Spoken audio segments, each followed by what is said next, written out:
শান্তিৰে কৰি থকা এটা যাত্ৰাত হঠাতে আপোনালোকে অশান্তি সৃষ্টি কৰি পেলালে।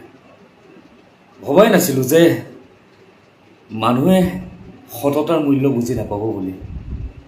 ভবাই নাছিলোঁ যে মোৰ যাত্ৰাত এনেদৰে হেঙাৰ দি মোক স্তব্ধ কৰি পেলাব বুলি। মোৰ দুখ লাগিছে এটা কাৰণে কি জানে, লাখ লাখ মানুহে মোৰ হৈ মাতিছে, কিন্তু যিসকলে মোৰ অপপ্ৰচাৰ কৰি আছে তেওঁলোককো কিন্তু লাখ লাখ মানুহ চাইছে। ডাঙৰ কথা, যিখন অন্ধ আশ্ৰমলৈ বিতৰ্ক কৰি আছে তাত আপোনালোকে চাবলৈ এবাৰ কিয় নাযায়? মইতো গৈছিলোঁ চাবলৈ, তাত মানুহ থকা পৰিৱেশ নথকাৰ বাবেতো এই সিদ্ধান্ত লৈছিলোঁ। মোৰ কি দৰকাৰ আছিলে? মই যদি আজিও মই গুৱাহাটীত যাওঁ, মোৰ নিজৰ চাৰ্টিফিকেট দি চাকৰি ল'ব বিচাৰোঁ, মই কাইলৈ চাকৰি পাম। মই নিজৰ ফাৰ্মেচী এখন চলি থকা ফাৰ্মেচী, যিসকল আহিছে গম পায় কিমান পেচেণ্ট হয় কি হয়, সেই ফাৰ্মেচী এৰিম কি দৰকাৰ আছিলে? দালাল আখ্যা দিছে আপোনালোকে। যিটো মানুহে টকা পইচা কি বস্তু চিনিয়ে নাপাওঁ, টকা পইচাৰ পিছত নধৰা মানুহ এটাক বহুতে কৈছে অন্ধ মানুহক লৈ বেপাৰ কৰিছে। বাহ, হাত চাপৰিছোঁ আপোনালোকক। আৰে কালি পৰহিলৈকে প্ৰত্যেকটো দিনতে কেৱল মানৱীয় যাত্ৰা, মানৱ উদ্ধাৰ অভিযান চলাই আছিলোঁ। হাজাৰ হাজাৰ মেছেজ আহি আছে। কোনোবাই ডিব্ৰুগড় মেডিকেল কলেজৰ পৰা ফোন কৰিছে, আমাৰ পইচা নাইকিয়া হৈ গৈছে দাদা, আপুনি আহক কিবাকৈ সহায় কৰক। মই তেওঁলোকক ক'বলৈ বাধ্য হৈছোঁ যে বৰ্তমান মই বহুত টেনশ্যনত আছোঁ, মানুহে বুজি নাপায়, বহুত কিবা কিবি উলিয়াইছে, সেইবিলাক মানুহক মই সহায় কৰিবলৈ যাব পৰা নাই। অলপ দেৰি আগত ফোন কৰিছে, এটা 29 বছৰীয়া ল'ৰা পেৰালাইচিছ হৈ পৰি আছে, তাক সহায় কৰিব যায়। মই কৈছোঁ যে মোক মাফ কৰিবা, মই বৰ্তমান নোৱাৰিম। এটা ভাইৰাছে এটেক কৰি পেলাইছে। আপোনালোকে কৈ আছে কি হ'ল, কাৰোবাৰ কথা শুনি আগুৱাব হ'লে, কিন্তু আপোনালোকে সেই লিংকবিলাক মোক শ্বেয়াৰ কৰি আছে।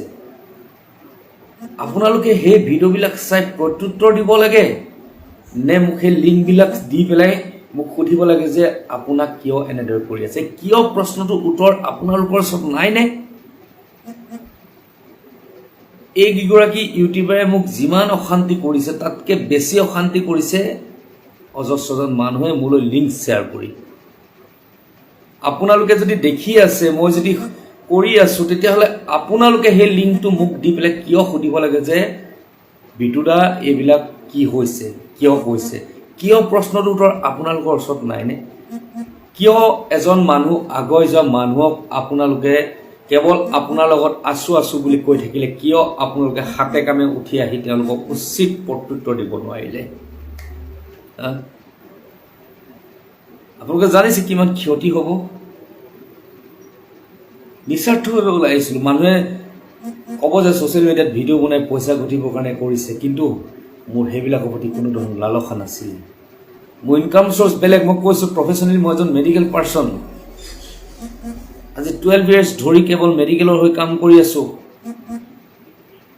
আজিও যদি মই গুৱাহাটী কোনোবা এখন নামী দামী প্ৰাইভেট হস্পিটেলত এপ্লাই কৰোঁ, কাইলৈ মোক চাকৰি দিব।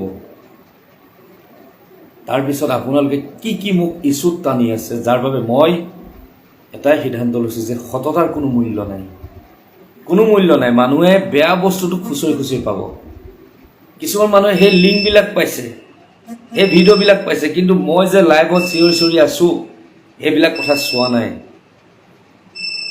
বহুত মানে লিংক শ্বেয়াৰ কৰিছে, সেই লিংকটোহে পাইছে। যিটো মোৰ এগেইনষ্টত কৈছে সেইটো লিংক পাইছে, কিন্তু যিটো মই ক্লিয়াৰিফিকেশ্যন দি আছোঁ তাৰ লিংক পোৱা নাই। এখন আশ্ৰমত মানুহ ৰাখি ভিক্ষা মগোৱাটো আশ্ৰম বুলি কয়নে? সেই আশ্ৰমখনত মানুহ ৰাখি দুবেলা দুসাঁজ খুৱাই ভালকৈ ৰখাটো আশ্ৰম কয়? বিচাৰ কিয় আপোনালোকে কৰিব পৰা নাই? বহুতে কৈ আছে সেইকেইজন ব্যক্তিক লৈ নানে কিয়? আৰে আমিতো আনিবলৈ একেলগে থাকিবলৈ আশ্ৰম বনাইছিলোঁ, কিন্তু যেতিয়া পইচাৰ ভাগ নিদিলোঁ তেতিয়া তেওঁলোক ছেপাৰেট হৈ গুচি গ'ল। আদিৰ পৰা অন্তলৈ প্ৰত্যেকটো ভিডিঅ' আছে। প্ৰথম যেতিয়া গোলাঘাটত প্ৰগ্ৰেম কৰিছিলোঁ মই তেতিয়াও কৈছোঁ তেওঁলোকৰ হাততে পইচা জমা দিছিলোঁ, কিন্তু যি পইচা জমা দিওঁ সেই পইচা শেষ কৰি পেলাই, আৰু সেইবাবে শেষত আশ্ৰমখন নহ'ব বুলি নিজে জমা কৰি সেই আশ্ৰমখন বনালোঁ। তাৰপিছত আপোনালোকে কৈ আছে তেওঁলোকক কিয় একেলগে নাৰাখিলে? মানুহক টানি আনিব পাৰি নি তহঁতি আহা বুলি লাই খুঁটাৰ প্ৰতিষ্ঠাত তেওঁলোকক নিমন্ত্ৰণ দি আছিল তেওঁলোকক নিমন্ত্ৰণ দিবলৈ যোৱা প্ৰত্যেকজন মানুহ সাক্ষী আছে অকলে যোৱা নাছিলোঁ ৩-৪জন মানুহ লৈ গৈছিলোঁ কিন্তু তেওঁলোক নাহিল তেতিয়া তেওঁলোক ছেপাৰেট হৈ গুচি গ'ল তাৰপিছত য'তেই নাযায় কিয় বেনাৰ লগাই গান গাই আশ্ৰম বনাবলৈ তাৰপিছত তেওঁলোকে মোৰ তাত বদনাম গাই থাকে মই বোলে কোনো ধৰণৰ মই আক্ষেপ কৰা নাছিলোঁ কাৰণ তেওঁলোকে মোৰ বদনাম গাইছে গাওক মই তেওঁলোকৰ হৈ বিপক্ষে একো ভিডিঅ' প্ৰস্তুত কৰা নাছিলোঁ কাৰণ মই এটা কথাই বিচাৰিছিলোঁ যে তেওঁলোকে আমাৰ লগত নাহিলে তেওঁলোকে ভিক্ষা নমগাকৈ থাকিব নোৱাৰে গতিকে তেওঁলোকে ভিক্ষা মাগি আছে মানুহে যি 2 টকা দিছে চলি থাকক সেইবাবে তেওঁলোকৰ বিপক্ষে কোনো ধৰণৰ ভিডিঅ' নবনালোঁ কিন্তু তেওঁলোকে যেতিয়া ছ'চিয়েল মিডিয়াৰ সহায় ল'লে আল্টিমেটলি ক্ষতি কাৰ কৰিলে নিজে নিজৰ কৰিলে আজি তেওঁলোকে কণ্টেণ্ট ক্ৰিয়েটৰসকলে তেওঁলোকৰ ভিডিঅ' প্ৰস্তুত কৰিলে আপোনালোকে ভাবিছেনে তেওঁলোকে এতিয়া কেনেকৈ চলিব আপোনালোকে ভাবিছেনে মই এই মানৱীয়তা যাত্ৰা তেতিয়ালৈকে স্তব্ধ কৰিম যেতিয়ালৈকে মোৰ অবিহনে অসমৰ ৰাইজে দোষীক উচিত শাস্তি নিদিয়ে তেওঁলোকে মোৰ বদনাম কেৱল এতিয়াই গোৱা নহয় যিদিনাখনৰ পৰা লাই খুঁটা প্ৰতিষ্ঠা হ'ল তেতিয়াৰ পৰা গাই আছিলে সুধিব মোক গাঁৱত আহিও তেওঁলোকে সংগীত যাত্ৰা কৰিছিলে আৰু মোৰে বদনাম গাই থৈ গৈছিলে মই দালাল কিবা কিবি কিন্তু মোৰ নিজৰ ওপৰত বিশ্বাস আছিল যে মই কাম কৰি গৈছোঁ কেৱল দৃষ্টিহীন আশ্ৰমেই নহয় দুৰ্ভগীয়ভাৱে এখন হস্পিটেল খুলিবলৈ যাত্ৰা আৰম্ভ কৰিছিলোঁ হাজাৰ হাজাৰ ল'ৰা ছোৱালীক সংস্থাপন দিবলৈ এটা কোম্পানী গঢ় দিবলৈ চেষ্টা কৰিছিলোঁ ফুড ব্ৰেণ্ড প্ৰডাক্ট কৰিবলৈ মানুহৰ বাবে ব্ৰেণ্ড বনাবলৈ আমি চেষ্টা কৰিছিলোঁ যাতে হাজাৰ হাজাৰ ল'ৰা ছোৱালীয়ে সংস্থাপন পায় কেৱল মই উদ্ধাৰ কৰি গ'লে নহ'ব মোৰ লগত হাজাৰ হাজাৰ যুৱক যুৱতীক লৈ আগুৱাই যাবলৈ চেষ্টা কৰিছিলোঁ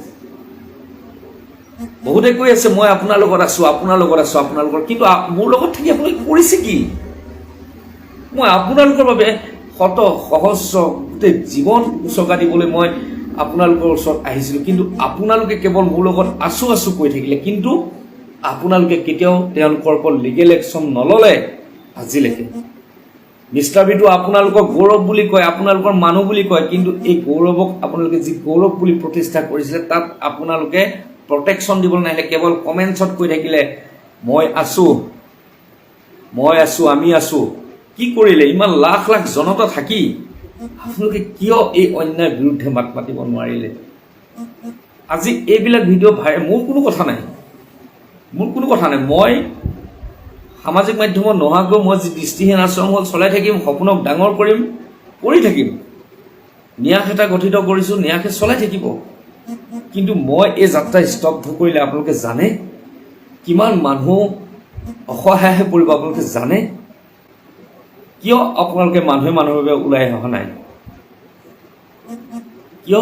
আপোনালোকে মানুহৰ বাবে আপোনালোকে কেৱল লিংক শ্বেয়াৰ কৰিছে মোলৈ আপোনাৰ এইটো ভিডিঅ' কিয় প্ৰস্তুত কৰিছে কিয় এনেকুৱা কৰিছে আপোনালোকে এখন নাটক কৰি আছে ভেকু ভাওনা কৰি আছে আপোনালোকে